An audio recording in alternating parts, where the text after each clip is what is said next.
C'est avec une très grande joie d'entrer dans votre foyer aujourd'hui. Nous sommes arrivés au moment où nous allons écouter ensemble l'enseignement qui porte quel numéro déjà? C'est le numéro 1, notre enseignement d'aujourd'hui. Après une pause assez longue, nous allons avancer dans la suite de l'enseignement. Le titre de l'enseignement d'aujourd'hui concerne le Dieu d'Abraham. C'est quel livre qui parle de lui? Vraiment? Est-ce que c'est le Coran de l'islam? Ou bien le Sefer Torah juif? Voilà ce que nous allons voir ensemble pour aujourd'hui. Je précise bien que notre enseignement porte le numéro 1 pour aujourd'hui, c'est-à-dire un nouvel enseignement que nous allons suivre ensemble selon les directives de Yahushua. Gloire éternelle à lui. Premièrement, je réitère mes salutations pour vous qui m'écoutez et je vous souhaite le meilleur pour vous qui suivez déjà la parole et l'enseignement en ce moment. Nous sommes arrivés au moment où nous allons avancer dans cet enseignement numéro 1 pour aujourd'hui, que vous allez suivre avec moi, l'ambassadeur de Yahushua, Ziadia Elia. C'est moi qui est avec vous en ce moment, que vous voyez en image, et ma voix, vous êtes déjà habitué à l'écouter de manière habituelle. Et je répète encore le titre de notre enseignement. Où est-ce qu'on peut trouver la vérité? C'est dans quel livre qui parle vraiment du Dieu d'Abraham? Car là, on parle vraiment du livre juif. Pourquoi je parle du livre juif qu'on appelle le Sefer Torah? Et il y a aussi le livre du Coran. Pourquoi Elia parle du livre juif, du Sefer Torah, ainsi que du Coran? Car chacun parle du Dieu d'Abraham, chacun des deux livres, alors que chacun aussi a sa version et leur langage. Et on parle de versions tout à fait opposées, deux versions diamétralement opposées, qu'on peut dire qui sont vraiment opposées avec aucune liaison. Car par exemple, le nom du Dieu d'Abraham dans le Sefer Torah juif, c'est Yahva. Voilà ce qu'on voit dans le Sefer Torah juif. Et lorsque vous regardez dans le Coran, vous voyez que c'est Allah qui est écrit dedans. Donc, c'est clair que la question doit se poser, lequel des deux est le vrai? Car chacun a sa propre version. Et qui est-ce qu'on doit suivre si on regarde et si on écoute? Mais pour les personnes qui ne se cassent pas la tête avec le salut, ils disent que ça va de soi. Mais si vous cherchez vraiment le chemin vers le salut, vous voyez bien que ce schéma est différent. L'autre est vrai et l'autre est faux. C'est pourquoi la question, quel est le vrai livre en ce moment? Car dès le commencement, je vais vous préciser, et en même temps, je regarde un peu les téléphones, ainsi que les applications, car je vais lire le Coran à travers une application. Et donc, nous allons d'abord voir que ils reconnaissent bien, quoi déjà? Ils reconnaissent bien l'existence de quoi déjà? Du Sefer Torah. Ils reconnaissent bien l'existence du Sefer Torah, le livre du Coran. Le livre du Sefer Torah, c'est le livre juif. Nous allons d'abord lire cette parole, car si l'on veut faire le rapport avec ces deux paroles qui sont différentes, alors que le Coran reconnaît bien le Sefer Torah juif, le Sefer Torah appartient aux Juifs israéliens. Et le Coran précise bien qu'il reconnaît l'existence du Sefer Torah selon le livre du Coran, Ali Imran 3. Nous allons regarder ensemble Ali Imran 3. Et vous pouvez directement afficher, mais moi en même temps je vais rechercher un peu. Ali Imran 3.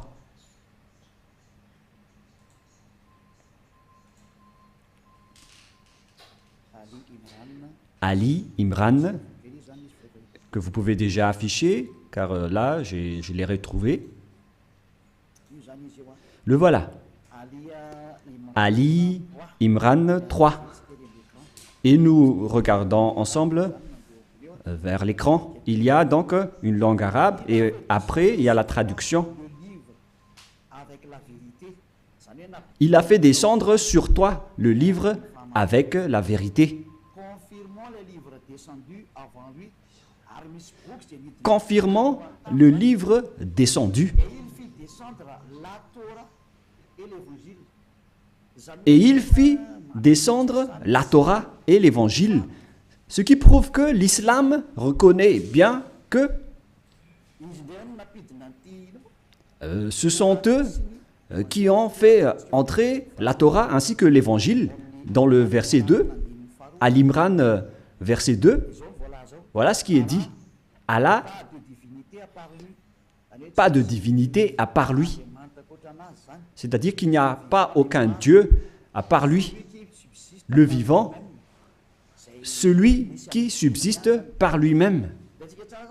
Nous voyons bien donc qu'il y a deux schémas différents qu'on doit faire connaître aux gens. Où est-ce qu'on doit aller si vous cherchez le salut? Voilà le rôle de Elia. Elia est là pour sauver tous les humains, non pas seulement ceux qui invoquent Jésus ou Jesus, mais tous ceux qui veulent avancer, vous pouvez avancer. Ceux qui veulent rester, vous pouvez rester. Et c'est pareil aussi avec l'appel aux islamistes pour leur demander de regarder la vérité, car votre livre reconnaît bien l'existence du Sefer Torah juif et ils disent que c'est leur Dieu même qui l'a fait entrer. C'est le Dieu de l'islam. C'est vraiment grandiose ce qu'il dit en disant que c'est le Dieu de l'islam qui a fait entrer le Sefer Torah juif ainsi que l'Évangile, le Nouveau Testament, dans lequel il y a l'histoire du Fils de Dieu qui figure dans la Sainte Écriture juive, que les islamistes ne reconnaissent pas du tout en disant que le Fils de Dieu n'existe pas car Dieu n'a pas du tout enfanté. Voilà notre problème. C'est-à-dire qu'il y a un schéma étrange concernant cette parole de Dieu qui vraiment possède la vérité. Et donc, nous allons suivre le titre qui raconte vraiment ce Dieu et qui a vraiment la vérité. Est-ce que c'est dans le Coran de l'islam ou c'est dans le Sefer Torah juif? Car ce sont les deux schémas opposants et qu'on doit confronter. Ce n'est pas qu'on va faire combattre le livre, mais on doit regarder la vérité à travers la parole. Et donc c'est clair que le Dieu de l'islam, selon eux, c'est lui qui a donné le Torah ainsi que le Nouveau Testament, la bonne nouvelle dans l'Évangile où il y a Yahushua, mais qu'ils ont changé au nom de Isha. Et les faux chrétiens l'ont changé en Jésus ou Jesus. Et certains nous demandent, est-ce que vous êtes chrétien? Moi, je réponds directement, nous ne sommes pas chrétiens. Car le Christ, plusieurs gens l'ont déjà changé en autre sens. Élia n'est pas chrétien. Élia suit Yahushua qui est l'élu. C'est celui que je suis. Voilà. Mais le Christ, le nom du Christ est déjà détruit. Et nous, on n'entre plus dans ce genre de choses étranges. Mais le vrai, le bien et le pur, c'est de suivre Yahushua, l'élu. Nous allons encore entrer dans ce sujet prochainement, mais on va dire d'abord que le livre de l'islam reconnaît Yahushua, mais ils ont juste changé son nom en Isha. Nous allons voir ça après. Mais dès le commencement, on voit bien que le Coran, ils reconnaissent bien le Sefer Torah juif. On parle ici du livre du Coran de l'islam. Donc là, c'est clair. Nous allons encore rajouter un autre verset. On va rajouter pour que ça soit bien complet dans vos écrits, nous allons encore lire dans le livre de Al-Maïda, qui s'écrit Al-Maïda. Al-Maïda 44. Nous allons aussi lire Al-Maïda 44, que je vais encore rechercher un peu.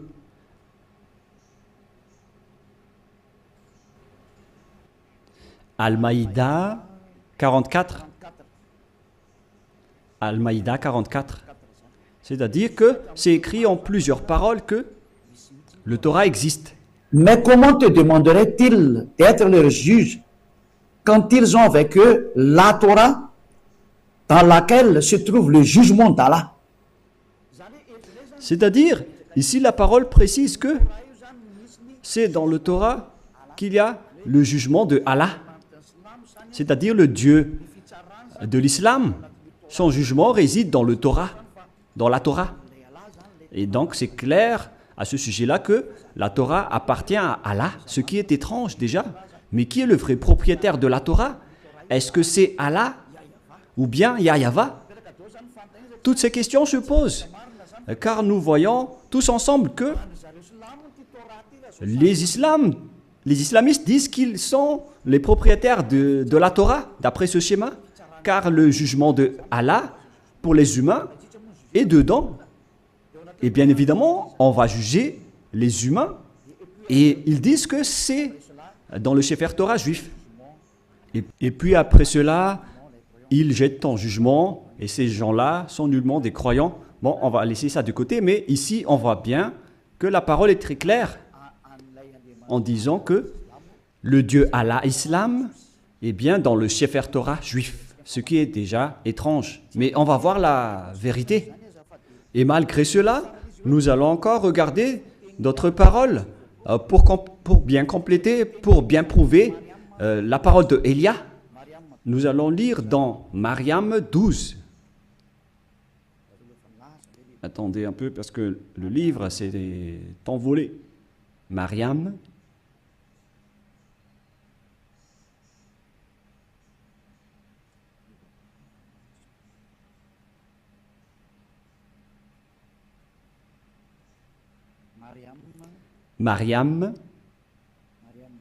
Mariam 12.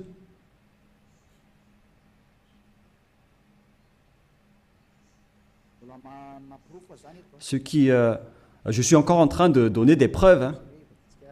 Allez-y, affichez pour qu'on le lit, les techniciens. Oh Yahya, tiens fermement au livre, la Torah. Nous lui donnâmes la sagesse alors qu'il était un enfant.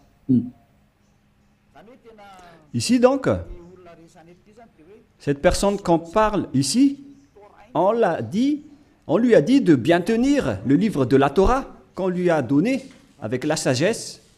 On lui a donné la sagesse dès son enfance. C'est-à-dire que c'est bien précisé dans le livre d'Islam, et c'est incontestable qu'ils reconnaissent l'existence du Sefer Torah juif. Alors, si l'on a vu tout cela, maintenant, on va regarder qui est vrai. Est-ce que c'est le Sefer Torah juif qui sont aux Juifs israéliens? Ou bien est-ce que c'est le Coran des Arabes? Lequel est le vrai? Et donc, nous devons revenir aux dates pour regarder la vérité. Quelles sont les paroles concernées ainsi que les dates? Premièrement, la date du Sefer Torah était vers l'année moins 2000. Et d'ailleurs, après, il a été distribué dans le synagogue selon les chercheurs et les historiens de Wikipédia. Vers l'année moins 1000, on a distribué déjà le Sefer Torah dans les synagogues. Voilà ce que les chercheurs ont dévoilé. Et d'ailleurs, les autres chercheurs peuvent penser à cela pour prouver la parole de Élia. Donc ici, on dit que l'existence du Sefer Torah était déjà vers l'année moins 2000. Nous allons donc voir l'histoire du Sefer Torah dans Wikipédia dans les autres encyclopédies humaines. Voilà donc un autre livre que j'ai sélectionné parmi les livres des chercheurs. En fait, ils sont plusieurs, ces chercheurs, qui ont sorti cette déclaration que j'ai extrait de leur livre. C'est dans l'ancien hébreu alphabet chart. Voilà son titre. Ancien alphabet hébreu chart. Le voilà. C'est en hébreu. Voilà les alphabets hébreux. Et il précise les dates. C'est en quelle année sa date de parution. Voilà donc la date. Ça a été utilisé entre moins 2000 avant Yahushua et moins 1000 avant Yahushua. C'est-à-dire que ça a été utilisé avant l'année moins 2000 jusqu'à l'année moins 1000 avant l'an 0. C'est-à-dire que le Sefer Torah juif, selon ce que tout le monde connaît déjà, notamment les savants, ils connaissent tout cela, mais moi j'ai sélectionné spécialement cela dans Ancien Hébreu Recherche Chapter. C'est-à-dire que les Hébreux ont fait des recherches avec leurs savants pour sortir cet article que ça a été utilisé vers moins 2000, qu'on a utilisé l'alphabet hébreu, colonne 1 utilisé dans l'ancienne époque, colonne 2 vers moins 1000 jusqu'à moins 100, et colonne 3 utilisée depuis moins 400 jusqu'à plus 100. Voilà donc. Alors, on voit bien que c'était utilisé vers moins 1000 jusqu'à plus 100, mais pas moins 100 pour la deuxième. Ici, on voit clairement que c'est depuis l'année moins 2000 que le Sefer Torah juif a déjà existé. Nous allons encore donner une deuxième preuve, toujours sur Wikipédia. Sur Wikipédia, ils disent, concernant la distribution du Sefer Torah juif, lorsqu'ils l'ont sorti, c'est dans Wikipédia que nous allons le lire. Voilà ce qui est dit dans le don du Sefer Torah. Don du Sefer Torah. C'est où déjà? Voilà. Le don des nouveaux Sefer Torah à la synagogue est souvent l'occasion d'une fête joyeuse avec des chants, danses et prières. Cet usage remonte au premier temple. On parle ici à l'époque où le temple de Jérusalem n'était pas encore détruit, vers 1000 avant Yahushua. Mais le vôtre, ce n'est pas cohérent. Hein. Voilà. C'est-à-dire que ça a déjà existé depuis l'année moins 1000 concernant la distribution du Sefer Torah dans les synagogues. Les synagogues, ce sont des genres de petites églises. Si on compare avec le royaume de Yahushua, ce sont les VP, les petites églises régionales, etc. Et donc, ils ont distribué le Sefer Torah depuis l'année moins 1000 dans les synagogues. C'est-à-dire, c'est depuis une époque ancienne que le Sefer Torah existait déjà. C'est-à-dire vers l'année moins 1000. Et on a déjà vu aussi qu'il a existé depuis moins 2000. Mais sa distribution dans les synagogues, c'était vers l'année moins 1000 avant l'an 0. Donc là, c'est clair et c'est bien prouvé que le Sefer Torah existait déjà avant l'année 0. Et vers l'année moins 1000, on l'a distribué dans les petites synagogues, dans les petites églises. C'est incontestable alors qu'il est très ancien. Et nous allons ensuite regarder concernant le Coran de l'islam. Et si je vous dis tout ça, c'est par amour pour vous les humains, avant votre anéantissement. Élia vous dit de vous retourner. Il n'y a plus rien à faire pour votre terre. Sa destruction est arrivée. Et moi je dis à tous les humains de revenir vers le propriétaire de cette terre qui va être détruit, car vous ne pouvez plus l'empêcher en ce moment, c'est déjà en cours. Et si vous ne, tant que l'histoire ne vous frappe pas, alors sachez, vous tournez. C'est pourquoi ce salut en sauve tout le monde, sans exception, pour que personne ne soit plus trempé. Car les pécheurs ont été tous trempés. Et on est en train de sauver les pécheurs pour que vous ne péchez plus. Et les gens qui sont avec Élia ne pêchent plus. Est-ce que vous ne désirez pas ça? L'objectif de prier, c'est de ne plus pécher. Mais si vous êtes encore pécheur, n'espérez pas d'aller vers le Dieu d'Abraham. Les pécheurs n'iront jamais auprès du Dieu d'Abraham. Vous êtes en train d'être baratiné par les gens.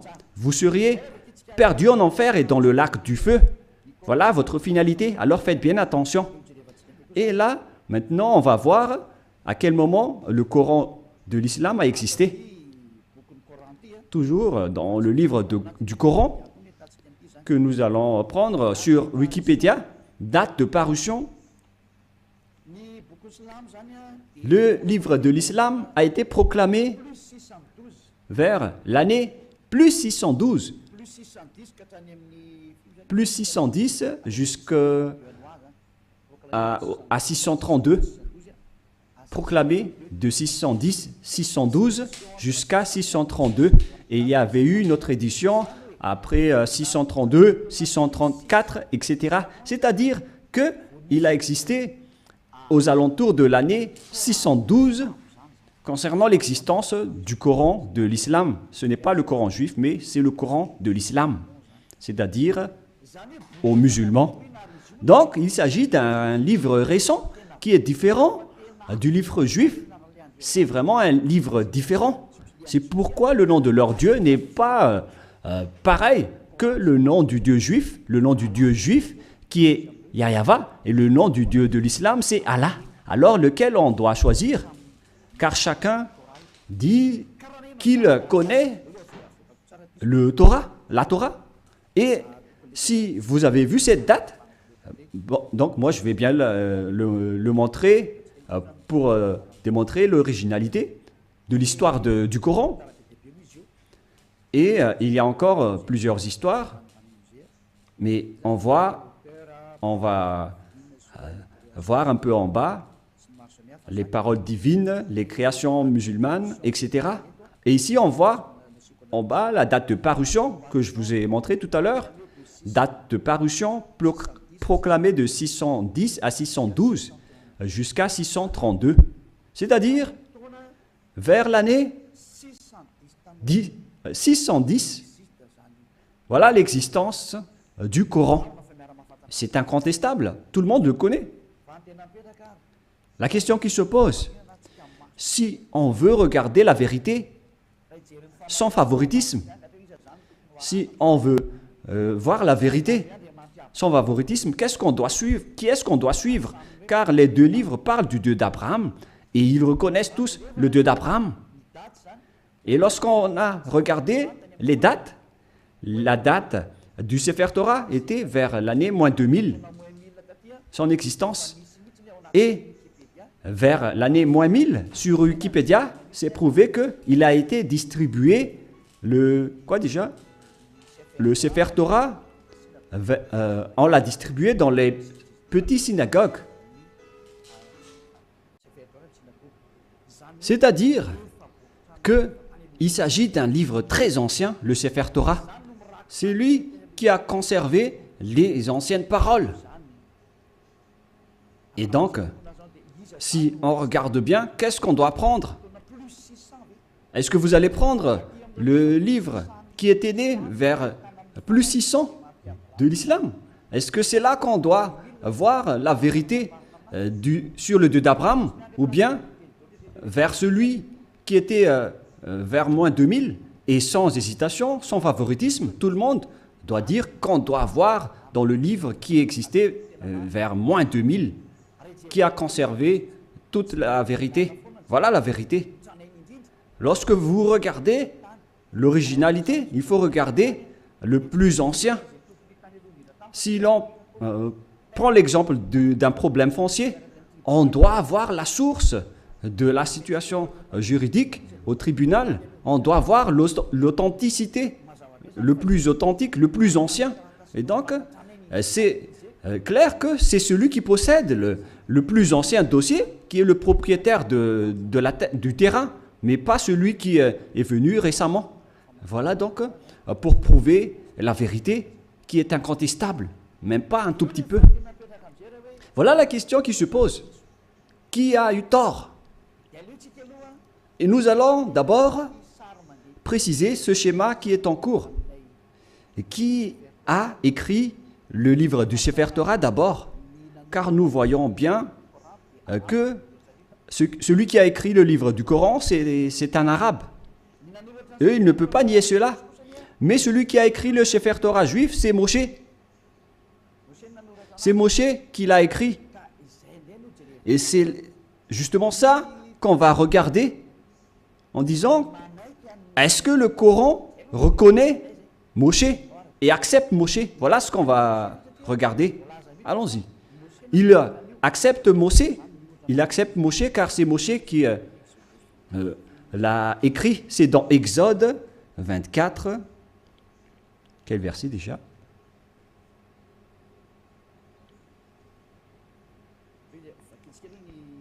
Nous allons d'abord lire sur Wikipédia.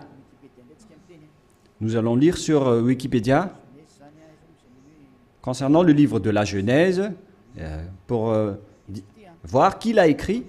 Nous allons lire le livre de la Genèse sur Wikipédia qui a été écrit par les chercheurs mondiaux.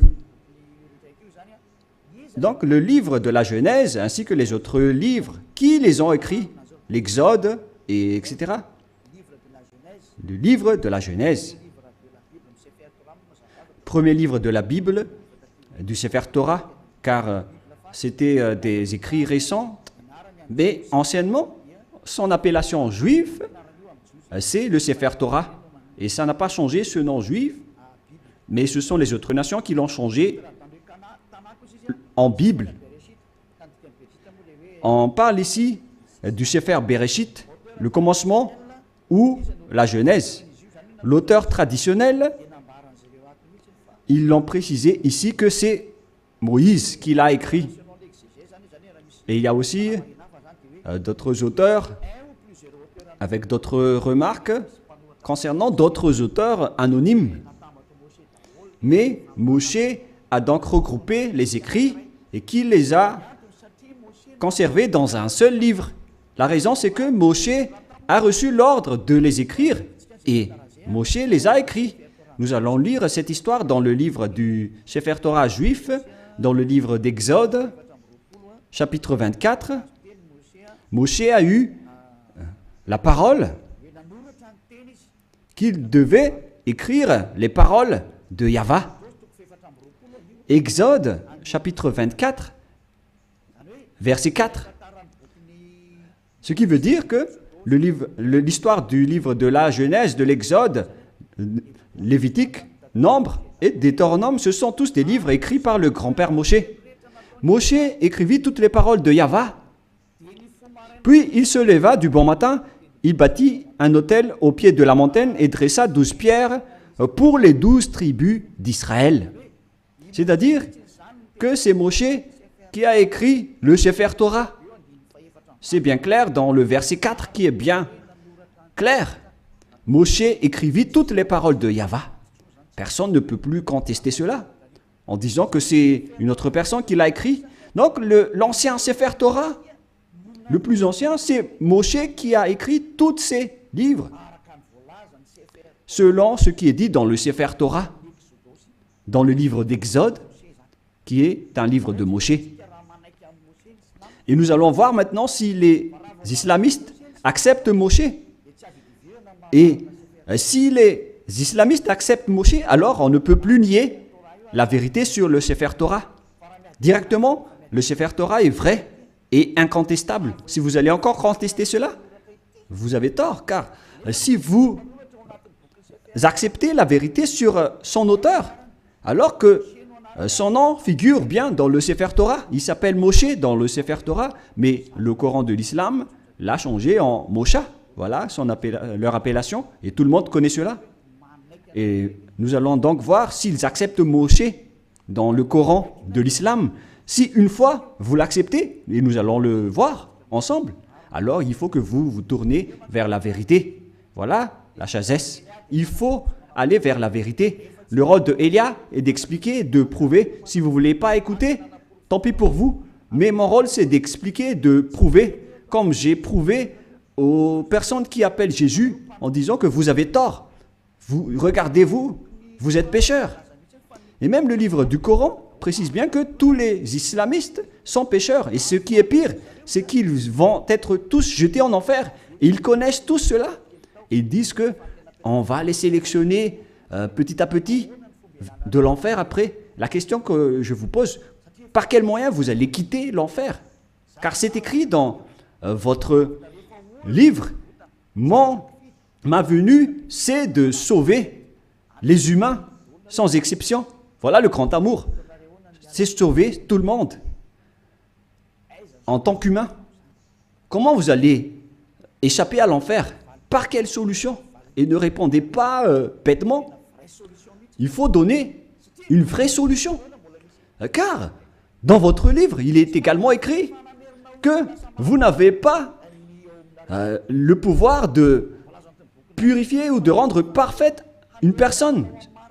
C'est écrit dans votre livre. Vous n'avez pas le pouvoir de changer une personne en une personne vraie et parfaite. Alors, comment vous allez échapper à l'enfer? La question qui se pose. Après votre mort, vous irez en enfer et comment vous allez quitter cette zone? C'est vraiment pire. Hein? Je ne sais pas si vous avez déjà entendu cela, mais lorsqu'on discute avec les gens, ils acceptent que c'est vrai. Et lorsqu'on les pose la question, comment vous allez échapper à cela? Et après, ils donnent des réponses bêtes. Si vous êtes en enfer, alors vous êtes méchant, vous êtes puni. C'est là que les adultères, les voleurs, les idolâtres, ils vont être jetés en enfer et dans le lac de feu et de soufre. Mais dans le livre de Sefer Torah juif, il est dit que si quelqu'un est jeté là-bas, il ne pourrait plus y échapper. Souvenez-vous bien de cela. Donc, on va voir maintenant que est-ce que le Coran accepte Moshe ou Moïse pour les catholiques romains et les protestants. Pour les protestants, Moshe. Pour le Sefer Torah original, c'est Moshe.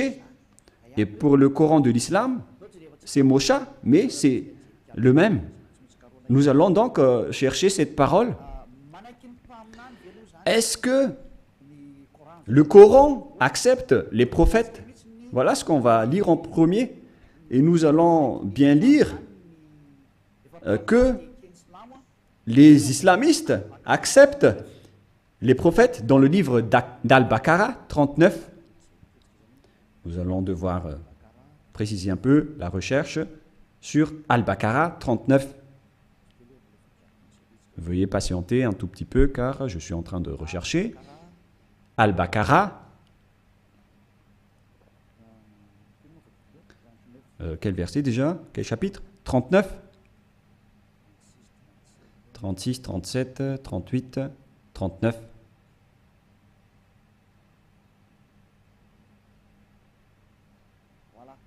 Voilà. Al-Baqarah 39, le voilà.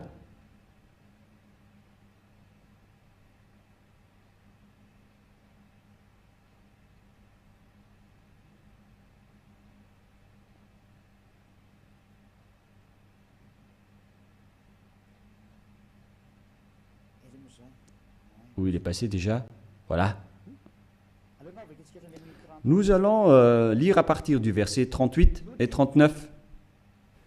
Nous dîmes, descendez d'ici, vous tous, toutes les fois que je vous enverrai un guide, c'est-à-dire lorsqu'ils vont envoyer un guide parmi vous pour vous guider, celui qui vont les suivre n'auront pas de crainte ou de terreur, etc. Voilà. Verset 39.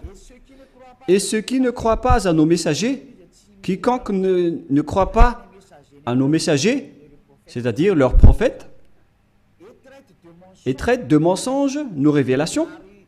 C'est-à-dire que c'est de la mensonge qu'ils ont transmis aux messagers. Ce sont des gens du feu, ceux qui contredisent nos prophètes, où ils demeureront éternellement. Donc, s'ils n'acceptent pas les prophètes, la parole des prophètes, vous allez être mort en enfer à jamais. C'est-à-dire qu'on doit accepter les paroles des prophètes. Alors, on sait bien tous qu'il n'y a pas de prophète plus ancien que Moshe, notamment en termes de prophète israélien. Et nous allons voir à propos de ce schéma. Voilà, premièrement. Et nous allons encore regarder dans Al-Baqarah 98. Al-Baqarah 98, qu'est-ce qui est dit ici?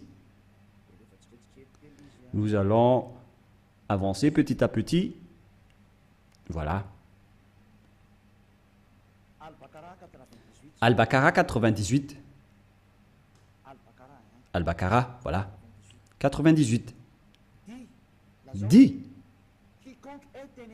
quiconque est ennemi d'Allah, il s'agit de leur Dieu, de ses anges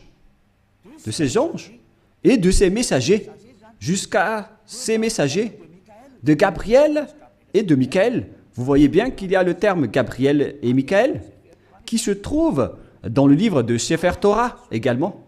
Allah sera son ennemi, c'est-à-dire que Allah sera leur ennemi, car Allah, le Dieu de l'islam, il est l'ennemi des infidèles.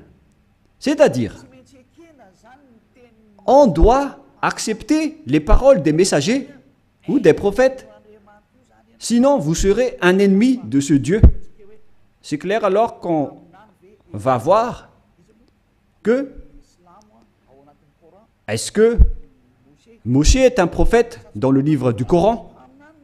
Mais si Moshe est un prophète, alors les paroles de Moshe doivent être acceptées par les islamistes, car Moshe est le premier prophète.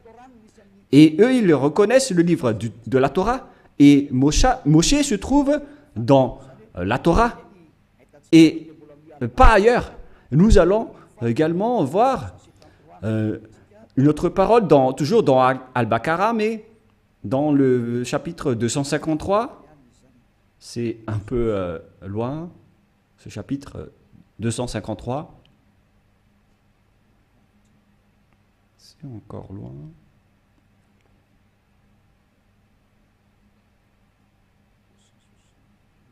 « 260, nous allons revenir un peu, nous allons un peu trop loin. Là, on est en train de trop rechercher. 200 et combien? J'ai dit déjà? «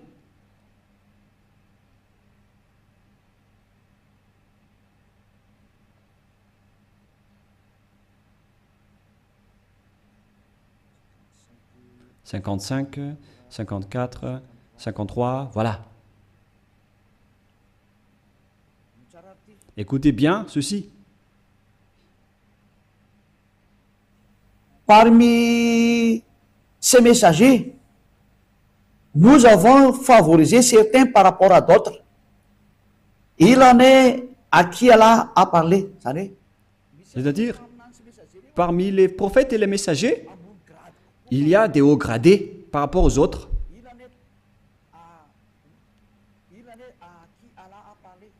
Il en est à qui Allah a parlé. Et il en a élevé d'autres en grade, qui ont été promus en grade. Ils disent Jésus ici, mais à vrai dire, c'est Yahushua. Vous voyez le changement des noms. Et les islamistes parlent de Isha. Donc, Yahushua, fils de Marie ou de Maria. Nous avons la preuve que Yahushua a le Saint-Esprit. C'est dit dans le livre du Coran. Et il est exceptionnel comparé aux autres prophètes.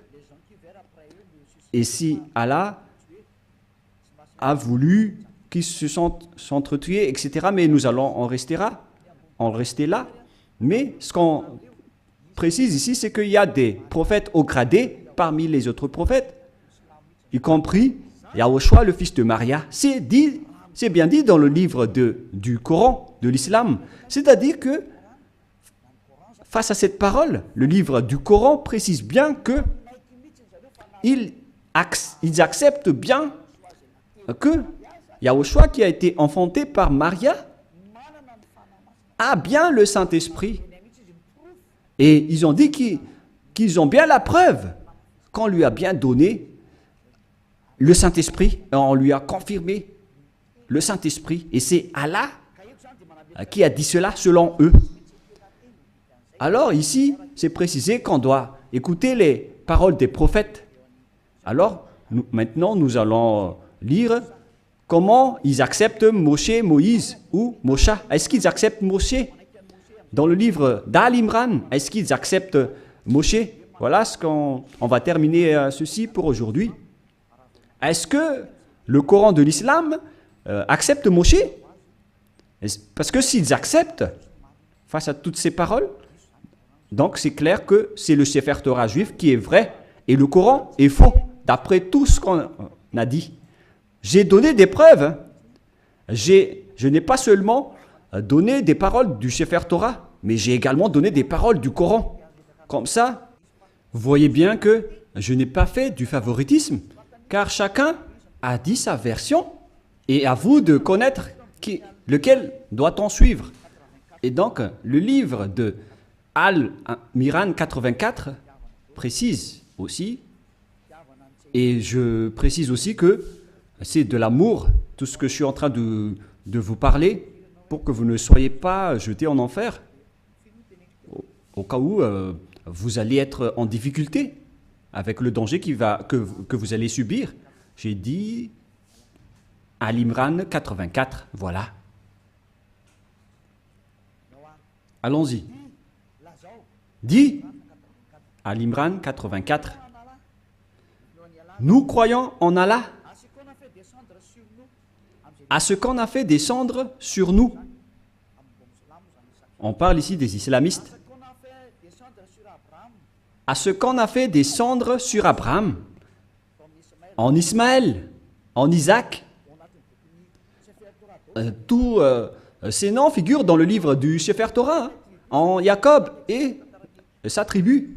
On voit bien l'histoire de cette tribu dans le livre du Sefer Torah juif et de ce qui a été porté par Moïse. Moïse, et donc ici c'est le porte-parole et le prophète, et on va dire Yahushua directement. Et ici donc, on précise bien que les islamistes croient à tous les prophètes jusqu'à Jésus, Isha, c'est-à-dire Yahushua, en vrai. Depuis Moshe ou Moïse, ils acceptent tous les prophètes. C'est clair alors que le Coran ne peut pas dire qu'il nie Moshe. C'est pas vrai. On le nie carrément, car nous l'avons bien tous vu ensemble. Élia n'a rien inventé. Élia n'a rien inventé. C'est le salut. Le danger arrive sur votre terre. C'est le devoir de Élia de vous sauver. Mais si vous ne voulez pas être sauvé, vous avez déjà écouté, tant pis pour vous. Mais j'espère que vous allez être sauvés. Nous allons encore voir une autre parole dans Mariam 51. Où se trouve le livre de Mariam 51.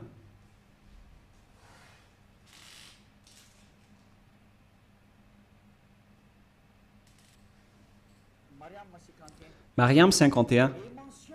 Et mentionne dans le livre de Moïse ou Moshe, c'était vraiment un élu. Et c'était un messager. Et un prophète. Les islamistes exigent bien et précisent qu'il faut bien marquer que Moïse ou Moshe c'était vraiment un élu. Il faut bien donc marquer dans le livre de l'islam que Moïse ou Moshe ou Mosha, c'est un élu, c'est un porte-parole et c'est un vrai prophète messager.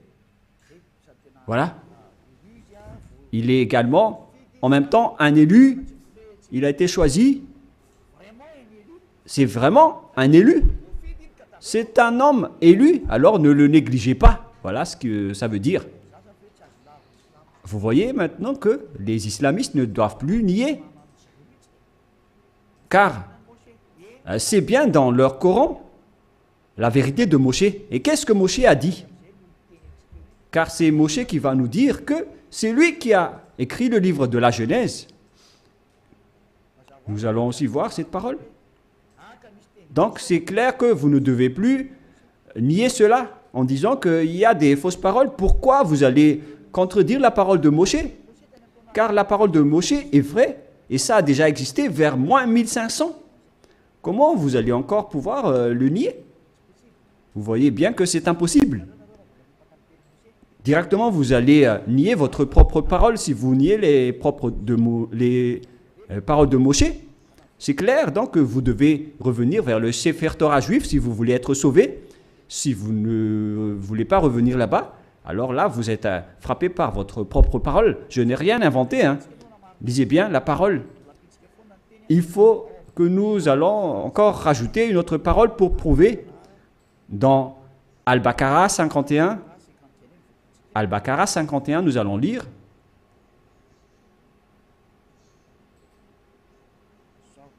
Voilà. Al-Baqarah 51. Et rappelez-vous, lorsque nous donnâmes rendez-vous à Moïse pendant 48 Et rappelez-vous que lorsque nous avons donné rendez-vous à Moshe pendant 40 nuits, lorsqu'il était allé sur la montagne, puis en son absence, vous avez pris le veau. Il se tourne ici vers les Israéliens que, en l'absence de Moshe, vous avez pris le veau pour idole, c'est-à-dire un statut idole, et vous étiez injuste à l'égard de vous-même en adorant autre qu'Allah. Et donc, vous avez adoré un bœuf qui est injuste devant le Dieu de l'islam qu'ils appellent Allah. Vous voyez bien qu'on parle ici d'un sujet juif. Donc, les islamistes acceptent que Moshe était bien monté sur la montagne, alors qu'on voit cette histoire dans le Sefer Torah juif qui existait déjà vers moins 1500, qui est bien loin comparé au livre du Coran qui a existé vers plus 600. Les dates ne sont pas vraiment du tout proches. Et si on écoute tout cela, on doit bien penser, est-ce que on doit nier encore le Sefer Torah juif et pour confirmer que les paroles de Moshe sont incontestables? C'est le livre de Coran qui le dit. Je n'ai rien inventé. Nous allons encore regarder une autre dernière parole dans le livre de An-Nisha 163. An-Nisha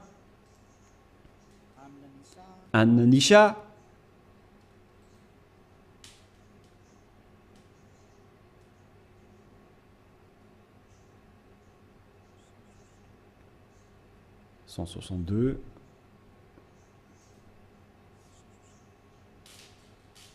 Là, c'est 160 et combien?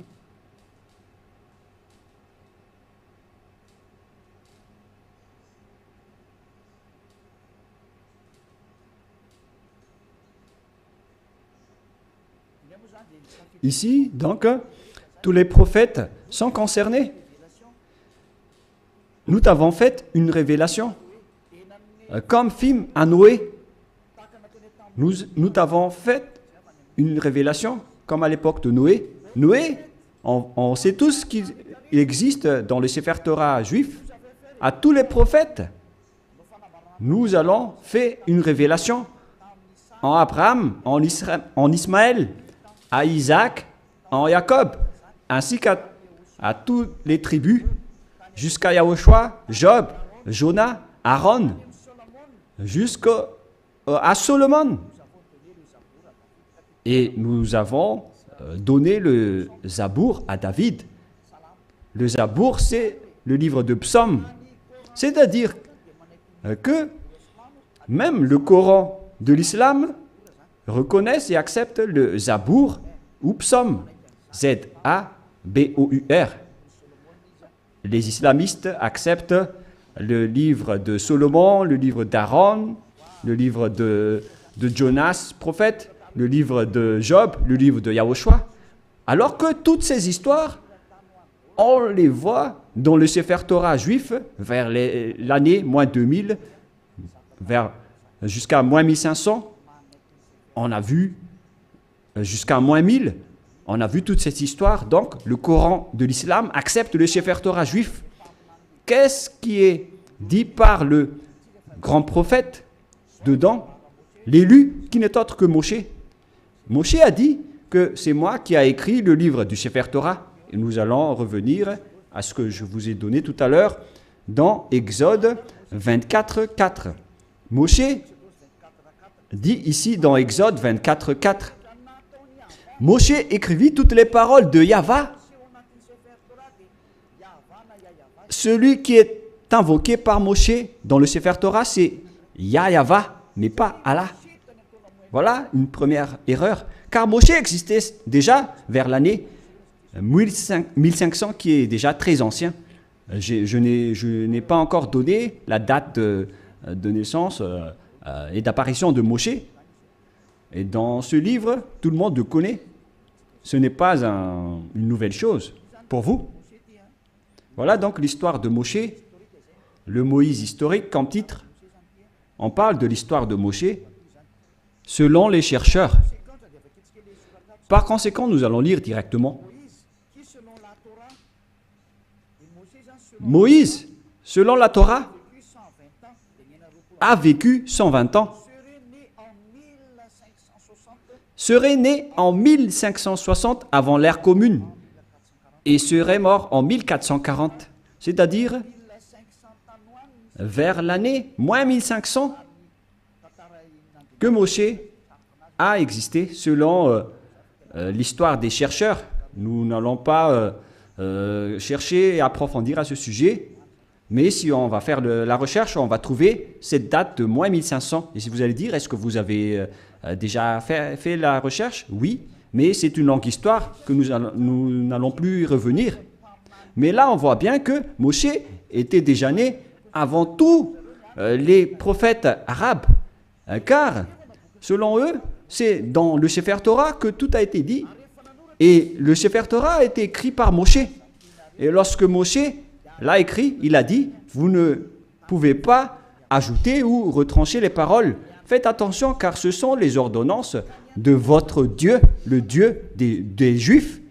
Et le Dieu de Moshe, il a bien expliqué que le Dieu de Moshe, vers moins 1500, et le Dieu d'Abraham, vers moins 2000, c'est bien clair que leur Dieu, c'est Yahva, qui est écrit dans le Sefer Torah. Nous allons donc lire la parole de Dieu, la parole de Moshe, dans le Sefer Torah juif, qui a dit qu'il ne faut pas ajouter ou retrancher les paroles. Deutéronome 4.2, c'est un livre de Moshe. Et Moshe est l'élu, le prophète et le messager. Alors il ne faut pas s'opposer aux paroles de Moshe. Nous allons lire Deutéronome 4, Deutéronome chapitre 4, excusez-moi, versets 1 et 2. Maintenant, Israël, écoute les lois et les ordonnances que je vous enseigne. Mettez-les-en en pratique. On a fait porter la parole à Moshe, venant du cher père Yahva. Israël, écoute les lois et les ordonnances que je vous enseigne, mettez-les-en en pratique afin que vous viviez et que vous entriez en possession du pays que vous donne Yahva, le Dieu de vos pères. Alors il faut que Israël suit cette parole. Le Dieu d'Israël, donc c'est un Dieu des Juifs, mais pas des Arabes. la parole est réservée aux Israéliens, ainsi qu'à ceux qui veulent être sauvés. Et si vous voulez être sauvés, rapprochez-vous du Dieu d'Abraham dans le Sefer Torah juif, écrit par Moshe. Et le nom du Dieu de Moshe, c'est Yahva, que je vais faire sortir après. D'ailleurs, il est déjà écrit, que vous pouvez le voir en ce moment. Verset 2, qu'est-ce qui est dit? Vous n'ajouterez rien à ce que je vous prescris, selon le Dieu d'Abraham. Le Dieu d'Abraham qui a discuté avec Moshe, et qui l'a ordonné. Et après, Moshe a dit, dans le Sefer Torah, que les islamistes acceptent l'existence. Le Sefer Torah précise bien que vous devez observer les lois de Yahva, votre Dieu. Et donc, vous n'ajouterez rien. Et vous n'en retranchez rien aux paroles. Voilà ce qui est dit par le Dieu de Moshe. C'est-à-dire que toutes les paroles écrites par Moshe depuis le livre de la Genèse. Et après, il a organisé l'écriture jusqu'à la fin du livre de Deutéronome.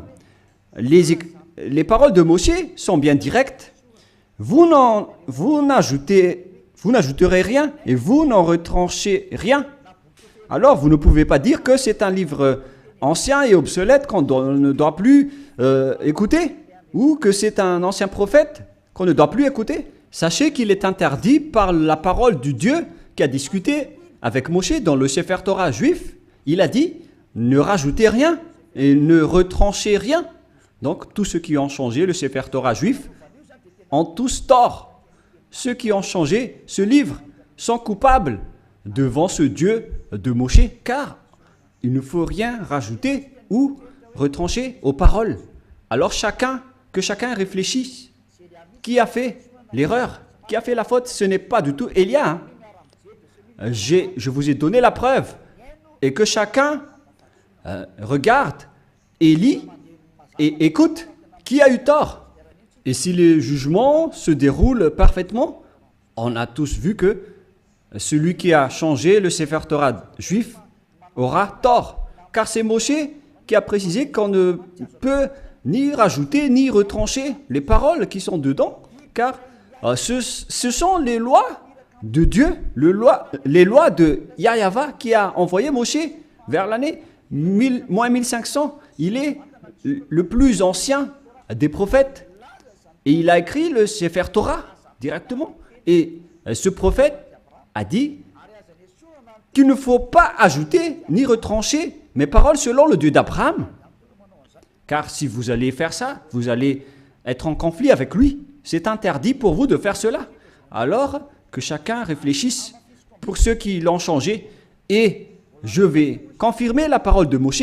Moshe a encore dit que vous devez uniquement écouter les paroles des prophètes israéliens.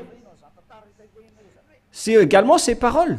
Alors que chacun réfléchisse face à tout cela, qu'est-ce qui se passe sur cette terre? Pensez-y, prenez une décision pour ceux qui vont être sauvés. Rapprochez-vous du Dieu d'Abraham, celui qui a envoyé Moshe. Son nom c'est Yahva. Alors revenez vers le Sefer Torah juif. Voilà la seule sagesse. Voilà ce que le Dieu de Moshe a dit dans Deutéronome 18, pour terminer. Deutéronome 18, 15. Oh, ton Dieu suscitera du milieu de toi, d'entre tes frères, un prophète comme moi. Vous l'écouterez. Et c'est lui qui a dit, à présent les Israéliens, écoutez ma loi et mes ordonnances. Il se tourne vers les Israéliens à ce sujet-là. Tu susciteras du milieu de toi, d'entre tes frères, un prophète comme moi, et vous l'écouterez. Vous ne pouvez pas écouter d'autres prophètes à part les prophètes israéliens. Si vous écoutez d'autres prophètes, alors c'est injuste. Quels que soient les autres prophètes, c'est Moshe qui le nie. Et c'est le Dieu de Moshe qui l'a dit. Et c'est le Dieu Yahva qui a envoyé Moshe, le prophète, qui a dit que vous ne devez écouter que les prophètes israéliens.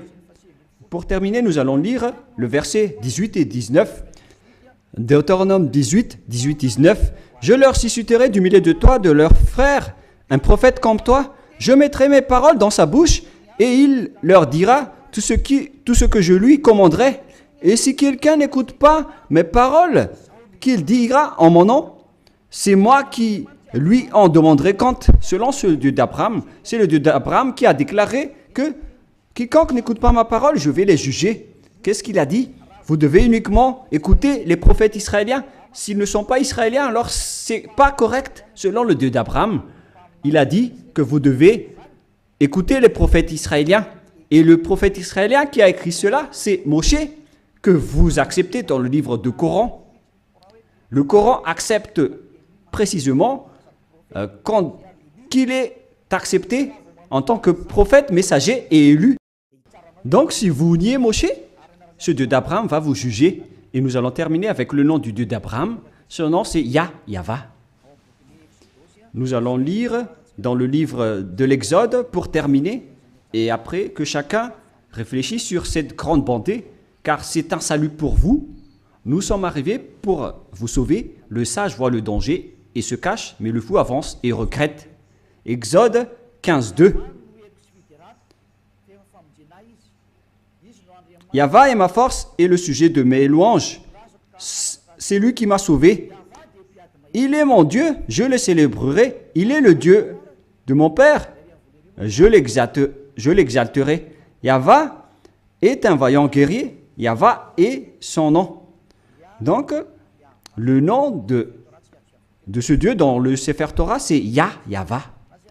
D'ailleurs, nous avons le Sefer Torah que nous allons montrer pour terminer dans Exode 15:2.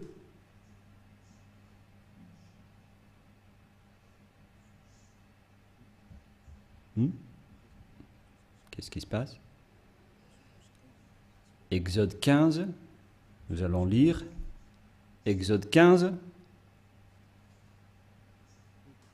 Voilà. Exode 15:2. En hébreu, il est dit ici que Avzi Vzimrat Yah. Yah, c'est le nom de Dieu. Vaili, Ilishua, Evanvehu, Elohe, Alui, Varuminu. C'est Yah qui est son nom depuis le début. Et deuxièmement, Yahva, Ishmishchama, Yahva Shmo. Alors, ça veut dire Yahva, mais ils n'ont pas complété la parole, mais je l'ai déjà enseigné. Mais maintenant, nous allons revenir avec la version française, parce que là, c'est en hébreu qu'on ne peut pas comprendre. C'est dans Exode 15:3. Yahva est un vaillant guerrier. Yahva est son nom. Et le nom du Dieu invoqué par Abraham et par Moshe dans le Sefer Torah juif, que le Coran accepte, qui existait vers moins 2000 et moins 1500. Il précise que le nom de ce Dieu d'Abraham qu'ils ont appelé à eux deux, Abraham et Moshe, le nom de ce Dieu, c'est Yahva. Et donc, si vous ne suivez pas cela, imaginez et pensez que vous avez fait une grosse erreur. Si vous mourrez dans cette situation, vous irez en enfer. Écoutez ma parole, c'est de l'amour, ce n'est pas de la diffamation, c'est de la preuve pour la parole. Le sage voit le danger et se cache, mais le fou avance et le regrette. J'espère que vous tous qui m'avez écouté, vous allez vous tourner vers la vérité, le Dieu d'Abraham, le Dieu de Moshe qui est incontestable. Suivez Yahva, suivez Yahushua. Écoutez la parole du Dieu d'Abraham dans le Sefer Torah juif pour votre sagesse. Nous allons prier ensemble. Merci infiniment, Père Yahva, pour toutes ces paroles. J'ai fait connaître à tout le monde entier ta vérité. Je les ai donné la preuve concernant ta vérité, ainsi que l'injustice que les gens ont pratiquée jusqu'à maintenant. Elias te demande d'ouvrir la raison des gens pour qu'ils se repentissent et pour être guéris. Montre-nous ta gloire et ta bonté, Père Yahva, car c'est le moment de donner la vérité.